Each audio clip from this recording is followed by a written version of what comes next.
ત્રણ મિત્રો room book કરે છે. ત્રણેયનું નામ છે લાલ, બાલ અને પાલ. હવે છે ત્રણેય છે ને 100 રૂપિયા રૂમનું ભાડું આપે છે મકાન માલિકને. તો ટોટલ કેટલા રૂપિયા થયા? 300 રૂપિયા થયા. હવે મકાન માલિકને થોડી વાર પછી રહીને ખ્યાલ આવ્યો કે મારું મકાનનું ભાડું તો કેટલું છે? તો કે 250 રૂપિયા. તો બાકીના જે 50 રૂપિયા હતા ને એ ચપરાસીને કીધું કાલે આપેલા ત્રણેયને આપી દે. તો ત્રણેયને પાછા 50 રૂપિયા આપે. તો ચપરાસી મનમાં વિચારે કે ત્રણેયને હું 50 રૂપિયા 3 ભાગ કેમ કરું? તો ચપરાસીએ શું કર્યું? ત્રણેયને 10 રૂપિયા પાછા આપી દીધા. કેટલા 10 રૂપિયા. એટલે આ બધાને 10 પાછા મળ્યા, બરાબર. અને ચપરાસી પાસે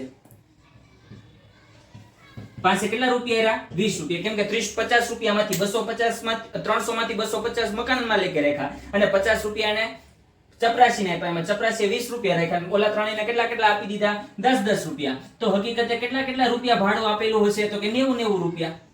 કેટલા 90 રૂપિયા, બરાબર. તો કુલ ભાડું કેટલું થયું? 270 રૂપિયા, બરાબર. 270 આ અને ચપરાસીના 20. તો કુલ મળીને કેટલા રૂપિયા થાય? તો કે 270 પ્લસ 20 બરાબર કેટલા થાય? તો કે 290, બરાબર. તો કુલ રૂપિયા હતા કેટલા? 300 રૂપિયા અને થાય કેટલા? 290 રૂપિયા. તો 10 રૂપિયા ક્યાં ગયા?